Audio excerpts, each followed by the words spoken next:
In so many of these back bay communities here in South Jersey, the dozens upon dozens of neighborhoods that are situated right on channels or waterways, residents waking up this morning to flooded roads. Obviously, you see the sign here that the road's flooded. That was the case when we arrived at 5:30 or 6 in the morning. This really an illustration of how wildly that can swing based on the tide, because it's dry now. Now, officials say in Atlantic City they're concerned about these three high tides in this storm window. The last one was at 2 a.m. this morning, bringing the water up.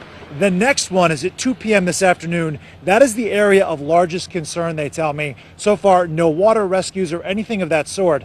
But we are clearly not out of the woods yet. You have this huge offshore wind that's still reaching 50 plus miles an hour paired with the high tides. That's what creates these dangerous conditions. In addition, you have the Carolinas still trying to clean up this morning. Some really bad floodwater, almost 10 inches of rain in Georgetown, South Carolina, that pushed water into storefronts. They had to shut down. We saw barricaded streets out on the Outer Banks as well. You had Ocracoke receiving 3 to 5 inches of rain. Coastal flooding there as well that's expected to be in the several feet. So all up and down the eastern seaboard, concerns persist. There is a state of emergency still in New Jersey, at least through the rest of today. New York State as well. 8 different counties declaring a state of emergency. And the Columbus Day Parade canceled for weather for the first time in its history. So some extreme circumstances here as everyone is riding out the next few hours to see what the wind and water conditions will be like. Certainly watching the potential for major coastal inundation and flooding throughout the rest of the day.